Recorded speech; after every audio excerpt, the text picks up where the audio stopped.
Irmãos queridos, Deus está conosco. A sua graça, a sua misericórdia se renovam sobre nós toda manhã. São a causa de não sermos consumidos e são os efeitos motivadores do nosso coração. Por isso estamos aqui. Porque Deus nos trouxe aqui. Aquela passagem do Evangelho em que as irmãs de Lázaro recebem Jesus em casa e Marta fica preocupada em atender a Jesus e providenciar coisas dentro de casa para agradá-lo também. E Maria escolhe ficar assentada ouvindo os ensinamentos. E Jesus disse, Maria escolheu a melhor parte. Eu vejo assim que é um grande privilégio para nós podermos nos assentar agora para ouvir a palavra de Deus. E toda ministração que vem do trono e acha o nosso coração é um dom, um presente que não tem preço. Então esse momento é um momento ímpar, um momento que não se repete, só vai ter agora. Então abra o seu coração e receba o que Deus quer ministrar para nós nessa manhã. Eu vou ler o que está na primeira carta de Paulo aos Tessalonicenses, no capítulo 5. Primeira carta de Paulo aos Tessalonicenses, capítulo 5. Eu vou ler do verso 12 em diante. É um texto que tem falado comigo esses dias. Partilhei com um grupo que estava aqui na quarta-feira e hoje quero partilhar com toda a igreja.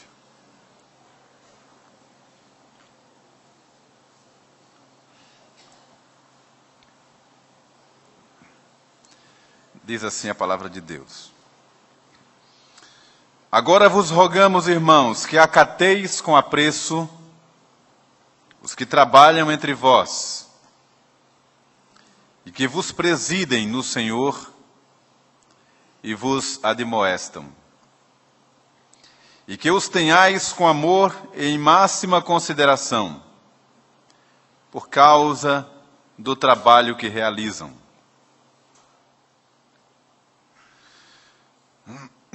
Vivei em paz uns com os outros. Exortamo-vos também, irmãos, a que admoesteis os insubmissos, consoleis os desanimados, ampareis os fracos e sejais longânimos para com todos. Evitai que alguém retribua a outrem mal por mal.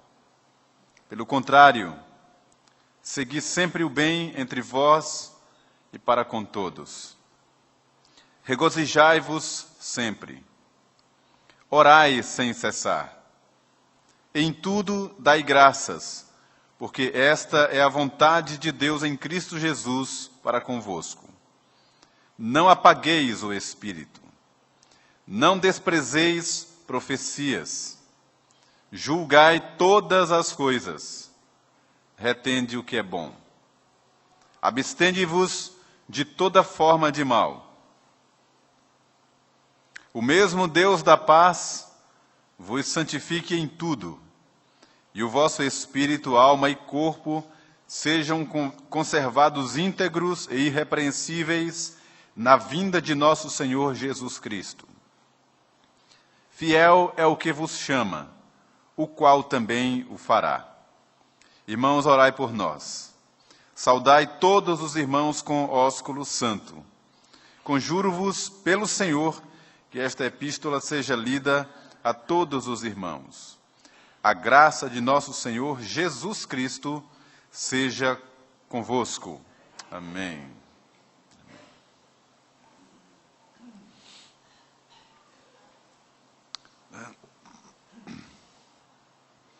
Queridos, como hoje é uma manhã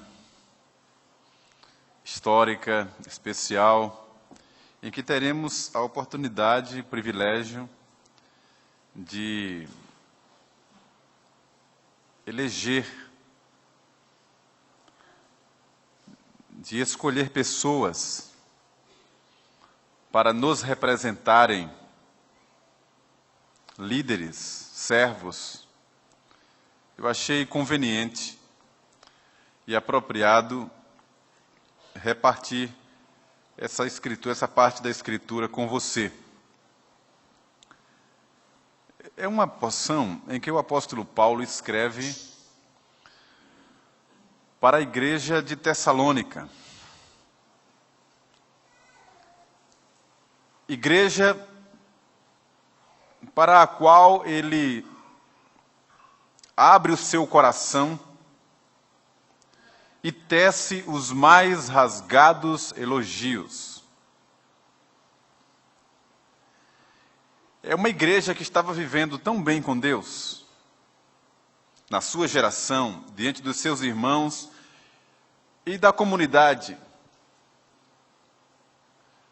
que o apóstolo dos gentios, rigoroso, criterioso, zeloso com as coisas de Deus, apegado aos detalhes, escreveu para essa igreja e disse que só tinha o que dar graças a Deus pela vida dela, que não tinha o que acrescentar sobre a maneira como eles estavam vivendo. Vida piedosa, um amor desprendido e uma viva e rica esperança na vinda do Senhor. E realmente toda a carta aos Tessalonicenses, nós enxergamos densidade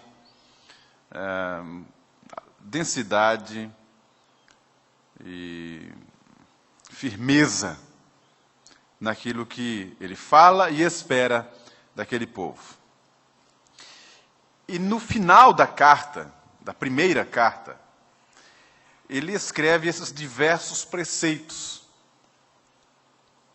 E realmente são versículos separados, isolados, cada um trata de uma coisa. E os versos 12 e 13, ele pontua a respeito da liderança, dos guias.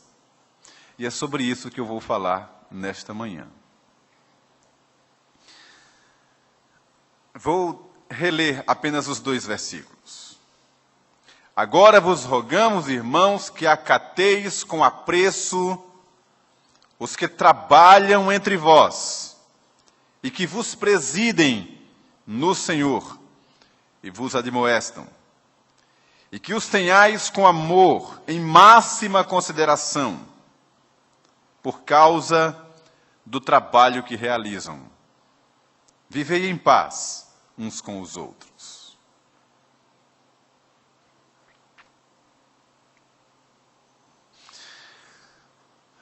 Esse apelo do apóstolo, a que a igreja acolha,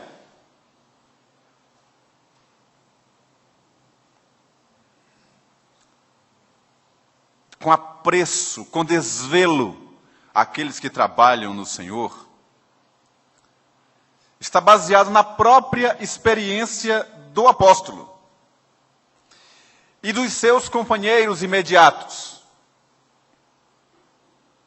aqueles a quem Paulo treinou, Timóteo,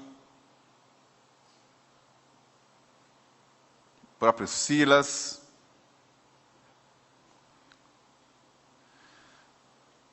que passaram por muitas provações e maus tratos por causa do Evangelho, curioso é que nesta carta, Paulo se refere a um momento em que ele foi muito maltratado, estando em Filipos. Estando em Filipos, sendo muito maltratado, expressão que ele mesmo usa aqui aos Tessalonicenses, foi em Filipos, para a igreja de Filipos, que ele escreve falando de alegria, de gozo, de conforto no Espírito Santo, mesmo sendo muito maltratado. Então era muito comum, era de fato a experiência deles, por causa do Evangelho, do testemunho do Senhor Jesus, serem muito maltratados, perseguidos. E até mesmo pela igreja, muitas desconfianças. Paulo, por exemplo,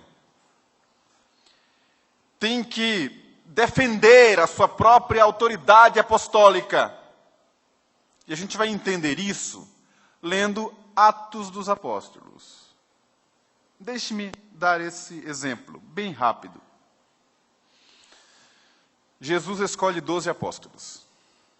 12 discípulos a quem comissionou, impôs as mãos e os tornou apóstolos, os primeiros. Eram 12. Um deles foi quem o traiu e se suicidou. Ficaram 11.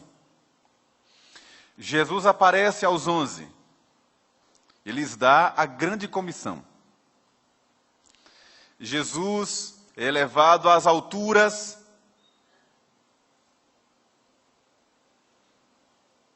à vista dos 11.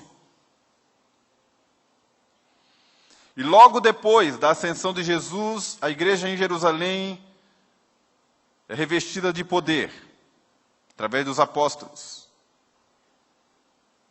E eles então decidem escolher aquele que recomporia o grupo dos 12. Pelo entendimento teológico de que os 12 tronos seriam preenchidos pelos 12 apóstolos, assim como eram 12 as tribos de Israel. E então a igreja se reúne e faz uma eleição. Como vamos fazer hoje aqui? Então lançam sortes e eles entenderam em oração que o nome para preencher a 12ª cadeira apostólica era Matias. E foi eleito Matias como o 12º apóstolo. E é curioso que é o último lugar, a última vez que a gente ouve falar em Matias. Depois não mais. E então os apóstolos começam a pregar e a ensinar. E são espalhados por vários lugares, e muitos morreram no exercício do seu ministério, do seu apostolado. Não ouvimos mais falar em Matias. Ao contrário, Deus em Cristo aparece a Saulo,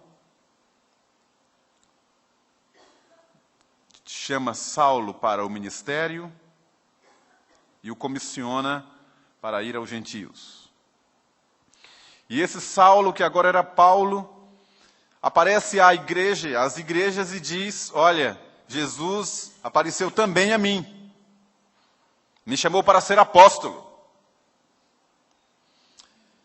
E usando da sua autoridade apostólica, ele mesmo teve que defender-se várias vezes. Mas tinha consciência de que foi chamado para ser apóstolo. e é quem nós temos como apóstolo.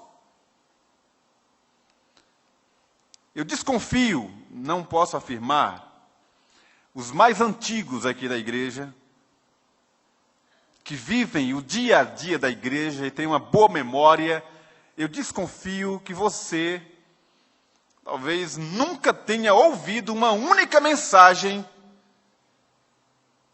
sobre Matias. Nunca. Mas quase todos os domingos, em todas as igrejas, nós ouvimos falar do apóstolo Paulo. E foi um ministério, um sacerdócio, um apostolado construído com sangue, de verdade, literal, lágrimas, muitas dores, muitos maus tratos, inclusive das igrejas, que recebiam falsos apóstolos. Muitos que se levantaram dizendo que eram apóstolos. E a igreja ressabiada já não sabia mais a quem ouvir e a quem acolher. E muitos foram maltratados. Timóteo, coitado, só vivia com úlcera gástrica. O mesmo Paulo, que era um homem destemido, com um temperamento sanguíneo, ele mesmo, com aquela ousadia e força que tinha, moral e espiritual, que suportou 39 chibatadas 2 vezes. Não era uma coisa fácil. Não era a chibatada dos que nós, alguns aqui, apanharam na infância, com cinto, bainha de facão, nem sei se alguns foi, mas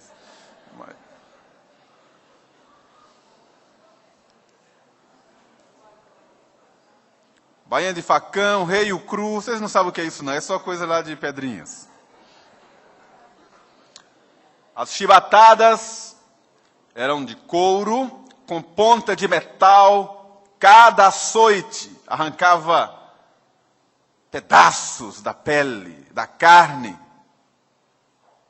Era uma coisa horrorosa. Paulo foi apedrejado mais de uma vez.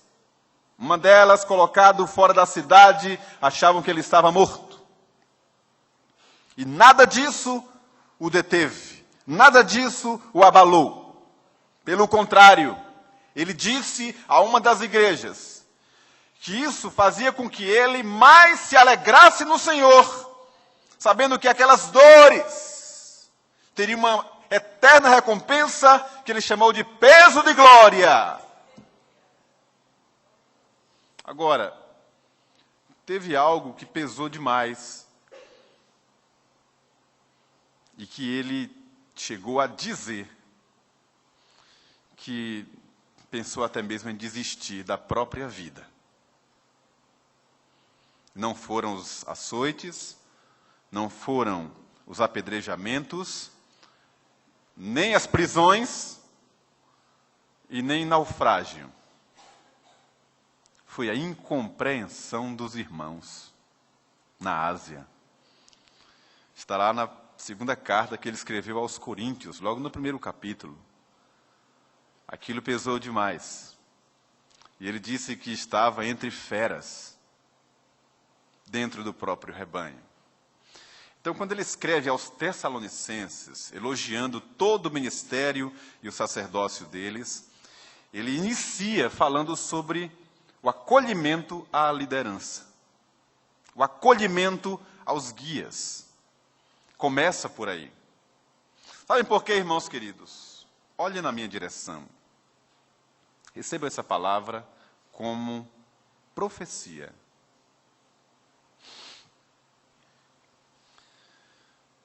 Porque tudo começa com a liderança. Em vários aspectos. Nas cartas de Jesus às igrejas, no Apocalipse, as cartas têm um destinatário, ao anjo da igreja. Conquanto a mensagem seja para a comunidade, mas a carta é dirigida ao anjo da igreja. Porque a cura da igreja passa pela cura do anjo. E a história do povo de Deus, a história de Israel revela isso. Quando os líderes estavam vivendo em temor diante de Deus, o povo de Deus passou a andar em temor diante de Deus. Era conclamado a isso. Era chamado a viver assim. E quando esses líderes se desviavam, o povo também se desviava. O profeta Jeremias, falando da boca sendo usada por Deus, Deus diz através dele: ferirei o pastor e as ovelhas serão dispersas. E na história contemporânea nós sabemos disso. Quando um líder tropeça, o rebanho se dispersa, é ferido, é machucado, demora décadas para ser curado o rebanho.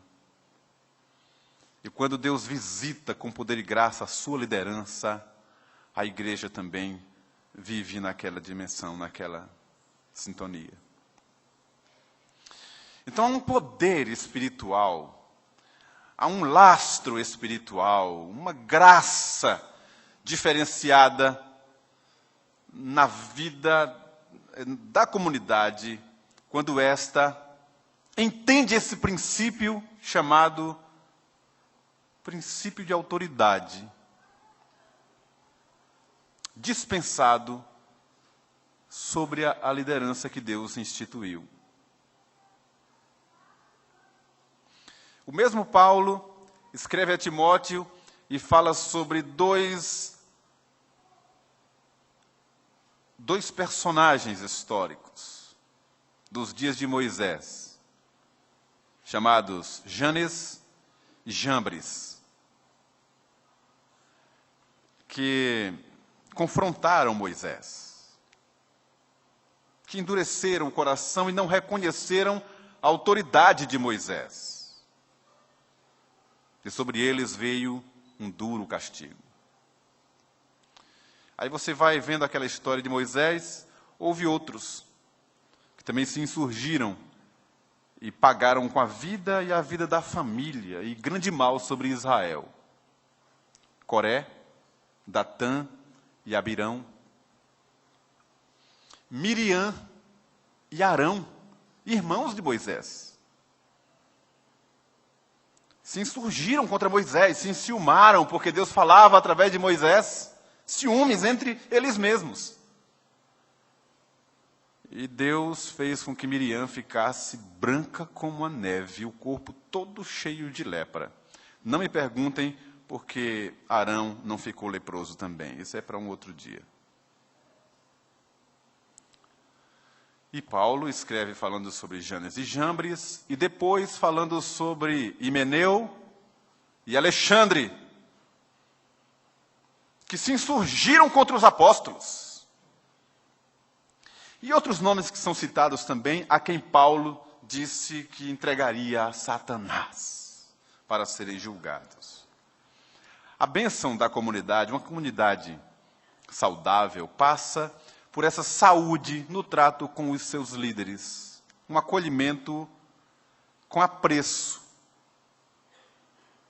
para com aqueles que trabalham e presidem no Senhor. Então eu vou falar rapidamente, de uma forma sistemática. Coloquei umas divisões aqui, só para ajudar a pensar.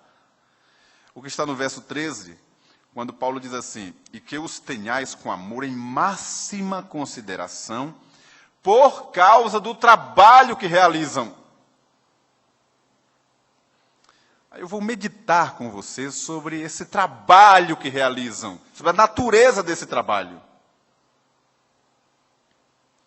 A natureza desse trabalho é que justifica esse apelo para que os líderes sejam bem tratados pela igreja, acolhidos em máxima consideração, por causa do trabalho. do estilo, do perfil e da natureza do trabalho que eles realizam. Vou dizer 3 coisas.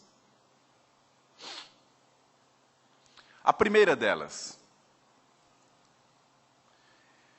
é porque o trabalho que eles realizam é um trabalho de cunho estritamente espiritual.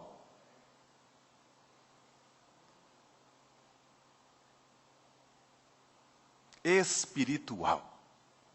São guias espirituais.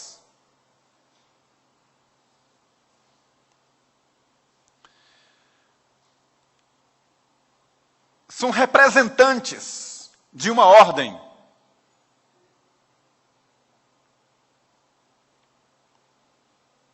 Cuja autoridade não é política. Nem é um posto militar. É uma autoridade delegada pelo próprio Deus. Implicando em uma tarefa também e estritamente espiritual. Eu já vi muitas vezes em reuniões de presbitério, reuniões também na igreja, anciãos, crentes, piedosos, de cabeça branca, nascidos e criados na igreja, se referindo a um seminarista, ou a um pastor recém-formado, se referindo a esse jovem como Senhor.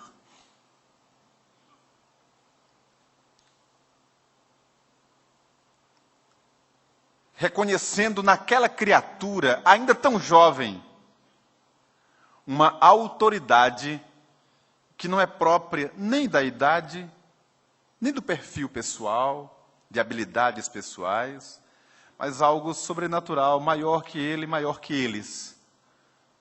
Uma autoridade espiritual.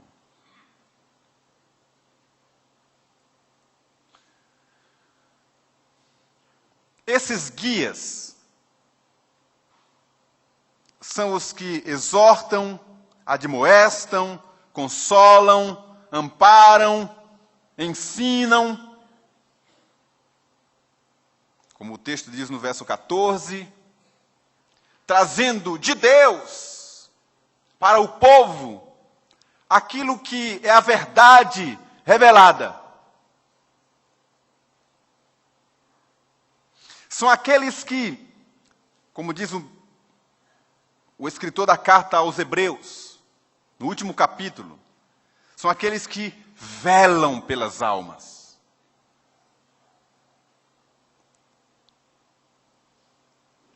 E sabem que há um propósito de Deus na vida de cada um.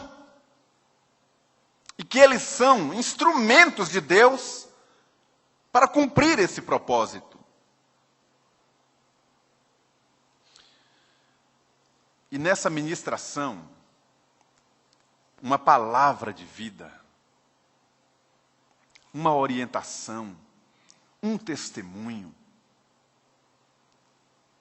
tem um peso de glória que não pode ser computado nem calculado por ninguém. A igreja cristã primitiva chamava a esses homens de os pais da igreja. Os pais da igreja. Ou presbíteros, que é uma palavra grega, presbíteroi, que significa aquele mais velho. E era diante desses homens, observados, identificados como homens de Deus, homens em nome de Deus, que a igreja reconhecia sua autoridade, os buscavam reverentemente, em obediência, como os mais velhos ou como os pais espirituais. A relação era como de pai e filho, com todo amor, zelo e obediência. O escritor da carta aos Hebreus usa essa expressão: obedecei aos vossos guias no Senhor, pois velam pelas vossas almas, como quem tem de prestar contas. Então é Deus quem chama essas pessoas e as capacita espiritualmente para conduzirem espiritualmente o corpo de Cristo. Então, em primeiro lugar, o trabalho que eles realizam é um trabalho espiritual.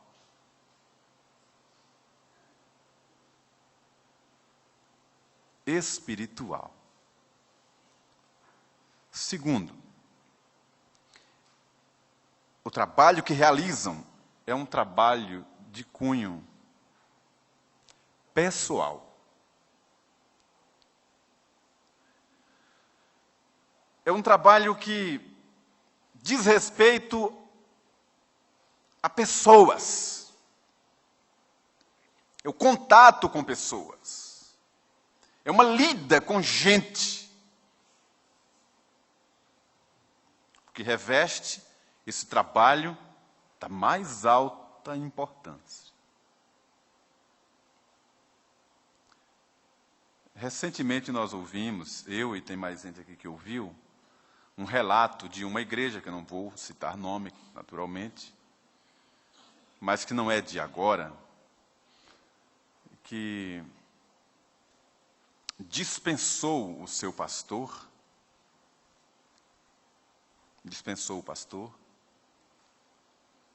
para, com aquela verba de pagar um pastor, sustentar o pastor, construir e reformar a igreja. Isso não é de agora, isso é de longa data, mas, curiosamente, também não é uma mentalidade que ficou lá atrás, não. Ainda existe hoje isso acontecendo.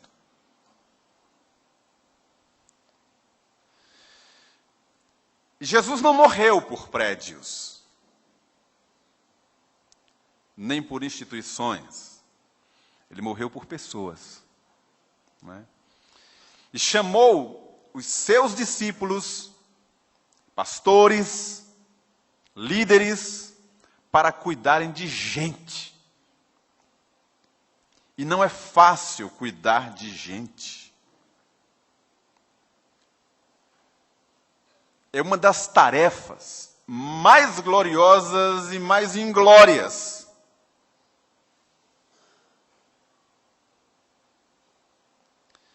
Aquela história de cada cabeça é um mundo. Isso é verdade, mas não é só isso. É que quem lida em igreja com pessoas, geralmente, a gente lida com os problemas das pessoas, com as dificuldades, com os conflitos, com as doenças. 90 e tantos % das abordagens, dos contatos que são feitos entre liderados e líderes ocorrem nos conflitos. Quando alguém procura um líder, ou se aproxima da liderança, é para pedir socorro dessa ou daquela maneira. E um guia espiritual, sério, responsável, obediente a Deus, que lida com as pessoas, não tem como não gemer. porque ele carrega e leva consigo as experiências de muitos irmãos.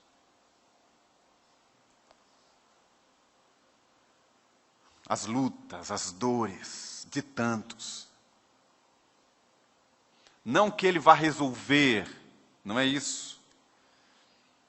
Ele pode muitas vezes apenas ouvir, se solidarizar, chorar com os que choram, sem às vezes ter o que fazer, mas ele chora com os que choram. Se alegra com os que se alegram. Ajuda a levar as cargas uns dos outros.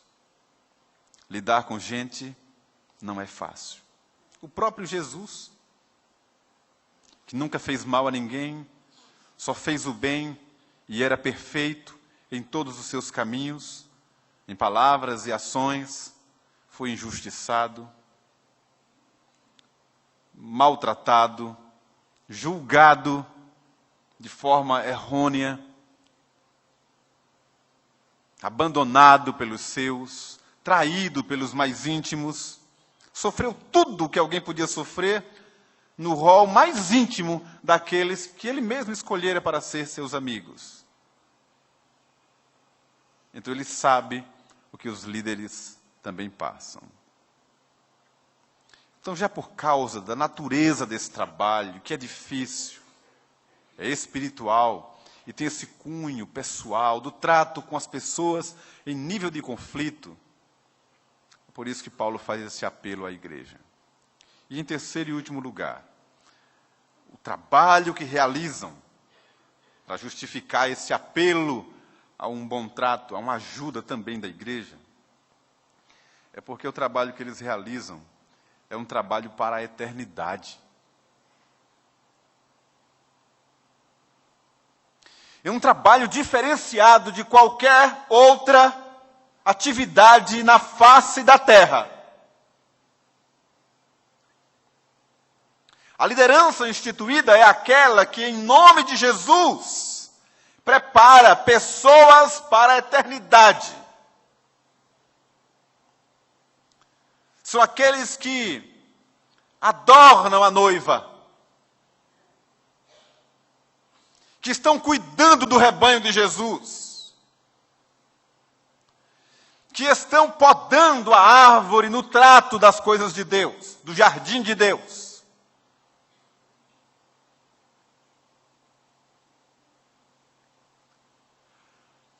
Muitas atividades seculares, importantes, importantíssimas,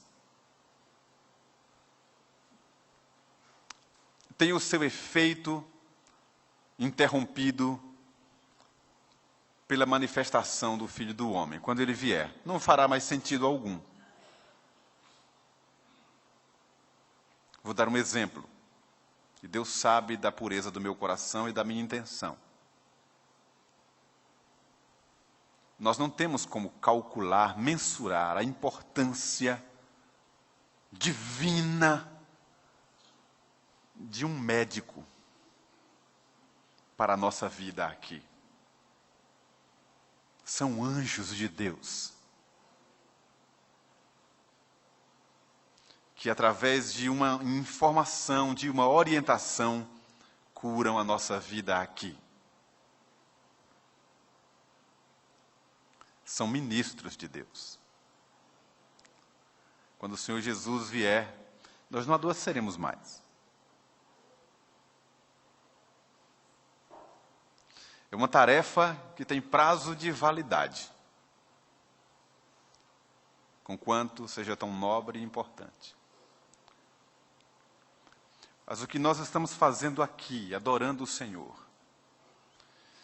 chamando pessoas para o reino, discipulando-as para conhecer e amarem o Senhor, nós estamos fazendo para a eternidade.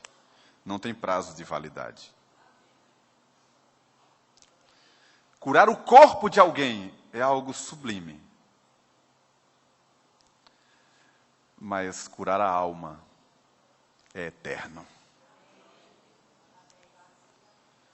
É por essa razão que, se você pega o oposto disso, aí você vê o Senhor Jesus bravo, indignado, e você vai entender o porquê da ira de Deus se revelar com tanto ímpeto contra aqueles que fazem tropeçar a um dos pequeninos.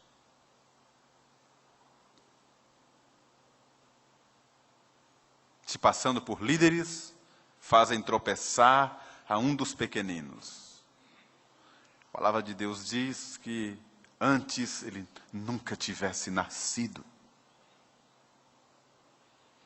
Então, por causa da natureza desse trabalho espiritual, cuidando de gente, preparando-os para a eternidade, que o apelo do apóstolo e que é o apelo do Espírito Santo, é que a igreja acate com apreço os que trabalham no meio da congregação, presidindo-os no Senhor.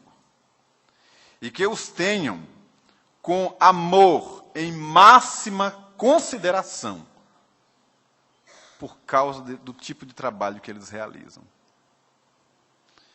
E o autor da carta aos Hebreus, que não sabemos quem foi, embora alguns acreditem que foi Paulo, mas há controvérsia, porque não há um autógrafo, não há uma assinatura. Ele diz que a igreja deve tratar assim os seus líderes, em máxima consideração, para que façam esse trabalho espiritual, pessoal e eterno, em paz e não gemendo.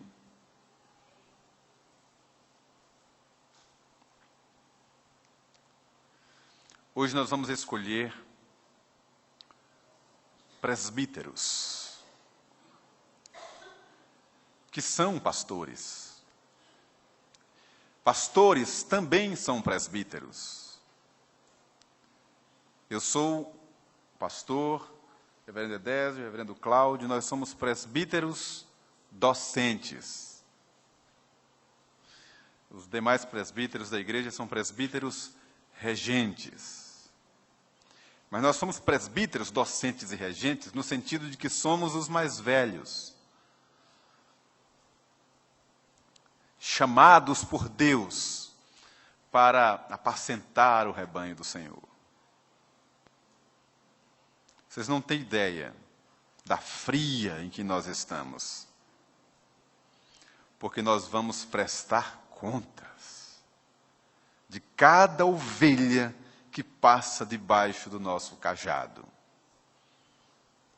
Se você é presbítero, você é um diácono, um oficial da igreja, você não tem noção, talvez, da enrascada em que você entrou. Eu falo no bom sentido. Jesus entregou a nós, as suas ovelhas, para cuidarmos delas. E vamos prestar contas de cada uma delas. Então, se a gente errar, para você que é ovelha, deixe que Jesus vai cuidar da gente. Mas não erre você também, colocando mais peso, mais culpa, mais fardos, além dos que a gente já carrega. Quero finalizar com um momento que eu experimentei esta semana. Eu recebi uma visita de uma irmã, ela está em outra igreja, veio para um projeto que quer apresentar aqui para a igreja, então apresentou o projeto e tal. No final da entrevista, do tempo que passamos juntos ali, a gente sempre ora, faz uma oração, dependendo do motivo, do assunto. Só que essa irmã disse: pastor, eu quero lhe pedir uma permissão. Pois não. O senhor me permite orar pelo senhor? Pedi permissão para orar. Eu disse: meu irmão, faço questão, por favor, ore, nós queremos orar. Ela disse: é porque eu tenho orado muito, Deus tem falado muito comigo sobre os seus guias. Eu quero orar pelo Senhor. Ótimo. E fez uma oração longa, preciosa, em lágrimas. E ela não tem noção de como e quanto aquilo me abençoou. Por uma razão básica e simples. O pastor também é ovelha. O presbítero também é ovelha. Todos nós somos ovelhas do Supremo Pastor. E precisamos uns dos outros.